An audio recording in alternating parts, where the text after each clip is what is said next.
היומיומית יכולה להפוך למשמעות אדירה. היא נמנית עם מקימי תחנת הרענון לחיילים עמי חי. יוזמה מרגשת שמספקת לחיילים מקום לעצור בו לרגע, לנוח, להתחזק ולהרגיש בית גם ברגעים הכי קשים. והיא סמל להתעוררות ותקווה ישראלית. זוהי עשייה שמביאה חום, ערבות הדדית וחוסן קהילתי, וזה בדיוק הרוח שהערב הזה רוצה להביא. אני רוצה שחני תבוא לפה, כי המיזם שלה פשוט מעורר השראה, והיא משלנו, וחשוב לי שתכירו את זה, כי באמת, באמת, באמת אלפי חיילים מגיעים לתחנה הזאת, ואני אשמח כאחראית על ההתנדבות, שגם אנחנו כתושבים נבוא ונסייע, אפשר לבוא להתנדב אצלה בתחנה, והיא תספר לכם על המיזם המקסים הזה. בואי חני. תודה רבה. תודה קודם כל לכולכם על ההגעה, ולשרונה שבאמת מלווה גם את תחנת עמיחי וגם את כל המיזמים המדהימים שיש בגני תקווה של ההתנדבות. ממש חשוב לה כל הזמן לדחוף את ההתנדבות קדימה והלאה, ובאמת נותנת גב להרבה אנשים שעוסקים בהתנדבות. אז אני רוצה באמת ככה בכמה דקות לספר לכם על תחנת עמיחי. תחנת עמיחי, בעצם החיבור שלנו עם ההרצאה שהולכים לשמוע תכף מרחל, זה בעצם הנושא של התקווה והתחושה שגם במקומות הכי קשים עדיין אפשר לראות את האור. ולא משווה את המצבים כמובן, אבל מה שקרה לכולנו ב7 לאוקטובר, היינו כולנו במצב כל כך קשה. העיניים באדמה, מצב רוח, אין מה להגיד, ובאמת גם אנחנו כולנו הרגשנו שצריך לעשות משהו. ואחי, אוריה, דרך אגב שיושב פה, בעצם החליט תוך יומיים מ7 לאוקטובר שהוא רוצה להקים תחנת רענון לחיילים. כולנו הבנו כבר את המצב, הבנו שזה הולך להיות ארוך, לא ידענו כמה ארוך, אבל הבנו שזה משהו כנראה רציני, וצריך להקים משהו כדי לתמוך בחיילים, כי זה הולכת להיות משימה לא פשוטה. נכון, כולם נרתמו והיו באמת גיוסי מילואים ברמה מאוד מאוד גבוהה, אבל בכל זאת אנחנו כאזרחים הרגשנו שרוצים להיות חלק בזה. אז איך התחלנו? אז באמת, קודם כל, הוא היה פשוט נסע דרומה, נסע כמה שהוא יכול, הוא ומיקי, בן דוד שלנו, נסעו דרומה כמה שהם יכולים. אני חייבת להזכיר כל השטחים היו סגורים, הכל היו עם מחסומים, ואי אפשר היה להגיע דרומה. נסעו הכי דרומה שאפשר, לנקודה באמת שתעזור הכי הרבה למרב החיילים שנמצאים בדרום, והגיעו לצומת מבקיעים. צומת מבקיעים נמצאת בין אשקלון לבין יד מרדכי. יד מרדכי זיקים, היום זה כבר, אנחנו כבר יודעים בדיוק איפה המקומות האלה נמצאים. שלח הודעה לכל החברים ולמשפחה, מחר ב9 בבוקר, מי שרוצה להצטרף, אנחנו מקימים תחנת רענון. עכשיו זה חשוב לי להדגיש את הנקודה הזאת, כי בסוף יש את השיר הזה, זה מתחיל בצעד אחד קטן. ולפעמים באמת זה נשמע כמו משהו מאוד מאוד גדול, ומשהו כזה בלתי אפשרי. אבל לפעמים עצם הרצון ועצם המחשבה לבוא ולעשות משהו קטן, ולמשוך אחריך עוד אנשים, זה מה שבעצם מביא לכולנו את היכולת להסתכל קדימה ולהיות בתקווה. אז באמת הוא שלח לנו נקודת ציון, צומת מבקיעים, ואמר מחר ב9 בבוקר, כל מי שיכול לבוא לעזור מוזמן. הגענו ב9, עמוסים בדגלים, קודם כל אוהל, שאז היה נחשב גדול, אבל היום יחסית למה שיש היום הוא קטן, ומקרר קטן, ואמרנו מתחילים, פשוט מתחילים. גייסנו עזרה מהקהילה, וזה משהו שמאוד מאוד חשוב. בהתחלה, רוב המתנדבים שלנו כמובן היו מאזור המרכז, כל תושבי הדרום לא היו בביתם, והחלטנו שצריך, אי אפשר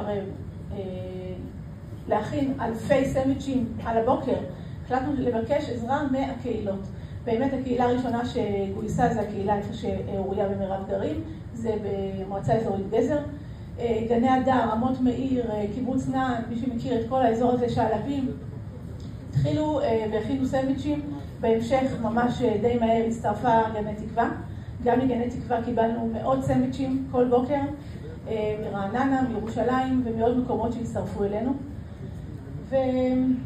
ובעצם לאט לאט הבנו שאנחנו רוצים להתקדם ולראות מה עוד אפשר. זאת אומרת, מעבר לסנדוויצ'ים, מעבר לפינה החמה, מעבר לפינת קפה, מה עוד אפשר לתת לחיילים.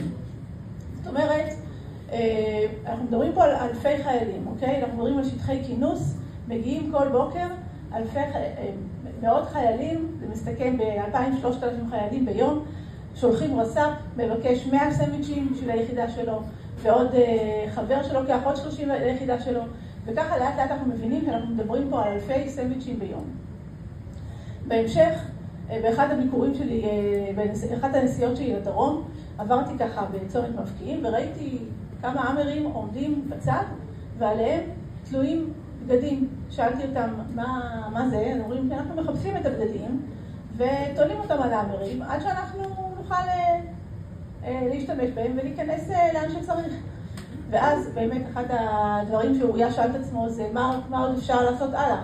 חוץ מפינת קפה, חוץ מקפה חם וחוץ מסנדוויצ'ים, ואז החלטנו לשלוח שם מכבסה לחיילים ומקלחות חמות. עכשיו תבינו שכל הדברים האלה בעצם הם מביאים אותנו למקום של תחושה של בית. זאת אומרת, כשאנחנו אומרים חיילים בדרום, אז זה לא שלא היה אוכל. אולי בהתחלה היה קצת חסר אוכל, אוקיי? בוא נאמר שבהתחלה כל ההתארגנות הצבאית הייתה מורכבת, היה עניין של ציודים והיה עניין של הרבה דברים שאולי הם לא פחות חשובים, אבל מהר מאוד הצבא התארגן על האוכל ולכאורה הכל היה בסדר. אבל התחושה היא התחושה של הסולידריות, ודיבר מקודם מנכ"ל מט"ב, ובעצם לקח אותנו למקום הזה של הסולידריות, ומשם בעצם אנחנו ממשיכים עד היום. זאת אומרת, התחנה בעצם מהווה מקום ובית חם לחיילים. אנחנו מביאים לשם את החגים אליהם, אנחנו מביאים לשם את ההדלקת נרות בחנוכה, מביאים לשם את קריאת מגילה, ומביאים לשם את יום העצמאות, ואת כל האווירה שבעצם הם כאילו מפספסים בבית, אנחנו מביאים אליהם לשטח. המתנדבים שיש לנו שם, זה מתנדבים באמת, טוב, לפני שנדבר על המתנדבים, אני רק אגיד שבהמשך נוצרו עוד כל מיני פרויקטים חדשים, למשל פינת מוזיקה שהקמנו לא מזמן, ששוב, המהות של זה התחושה של הבית.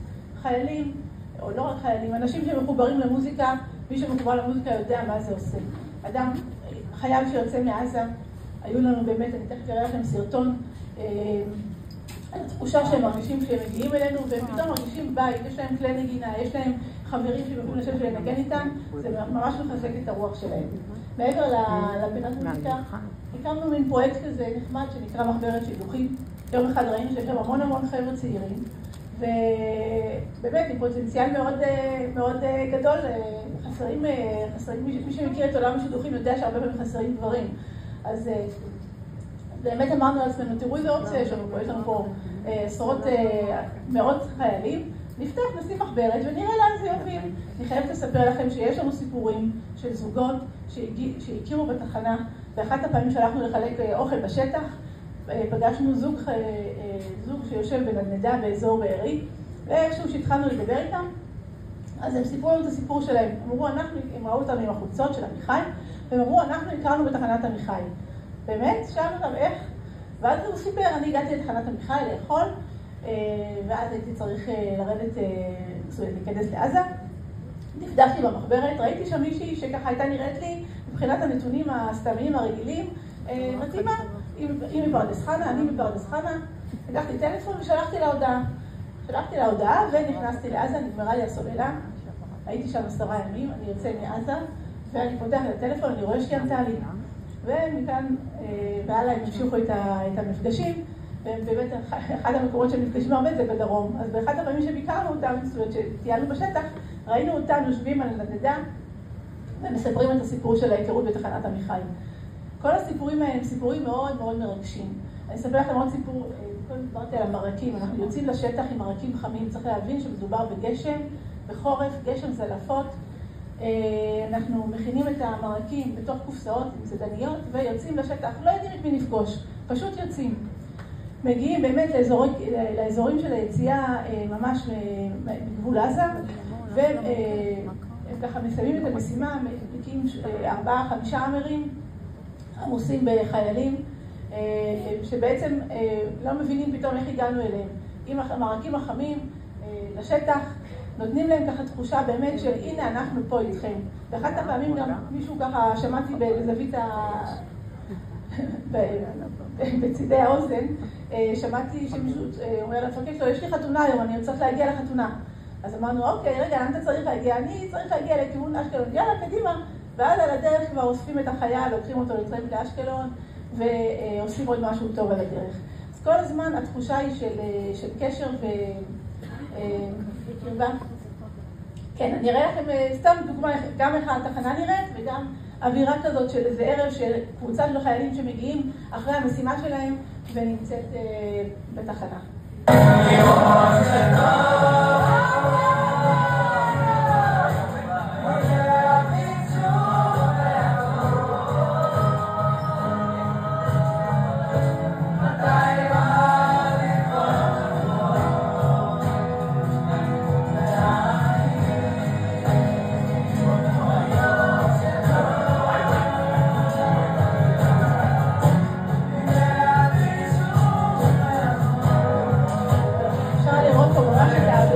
השחרור, את האווירה של הכיף, של הרגע לצאת מתוך כל העומס. רגע לפני שהם חוזרים. אם יש אנשים שרוצים לעזור, להתנדב. אז כן, אנחנו כבר, אני רוצה להראות לכם סרטון אחרון על התחנה, וגם להגיד שכמובן יש לנו מתנדבים, דיברו פה על הגיל השלישי, מתנדבים מכל הגילאים, מכל המגזרים. ואחד הדברים הכי חשובים שאנחנו הצלחנו לגלות בתחנה, זה באמת כשעושים ביחד למען מטרה משותפת, אנחנו שוכחים את כל החילוקי דעות. אנשים מגיעים לשם עם דעות שונות, באמת ממקומות שונים, ממגזרים שונים, מדעות פוליטיות שונות, ופשוט הדבר היחידי שהחלטנו בתור כלל מנחה זה בבקשה לא לדבר על פוליטיקה באוהל. אנחנו מדברים רק על מה שמאחד ומה שמחבר, לא על מה שמפריד. ופתאום מגלים שבאמת 95% גם מהאנשים, גם מהעשייה וגם מהדעות מצליחים לשכוח את מה שמפריד ולהישאר במאחד. אז באמת הבנו שהכוח זה הכוח של העשייה ביחד למען מטרה משותפת. זהו, איך אפשר להיות חלק? באמת, הנושא של הקישור לקהילה מאוד מאוד חשוב לנו. כל אחד יכול לעזור בבניין שלכם, לאסוף מוצרים, לשלוח הודעה, פשוט לתת לחיילים תחושה שאנחנו לא שכחנו אותם. לפני חצי שנה בערך הוצאנו את החוצות האלה, שבעצם החלטנו, היה תקופה שאמרנו לעצמנו, כמה עוד אפשר? זה לא פשוט, 580 יום, להביא מתנדבים במשך כל כך הרבה זמן, זה לא קרוב, זה שעה וחצי נסיעה מהמרכז. החלטנו שלמרות ההתלבטויות אנחנו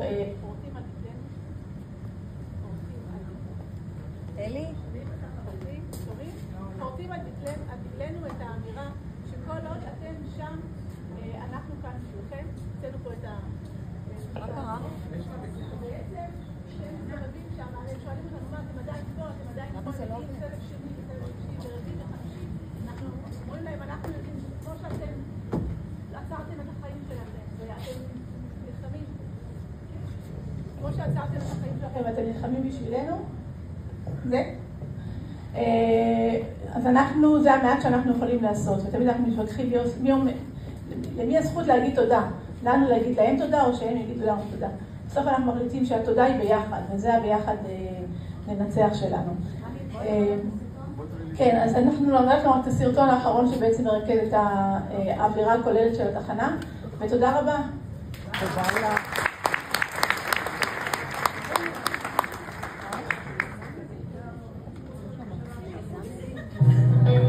אנחנו עם אחד מאוחד, ויש לנו מכל צבעי הקשת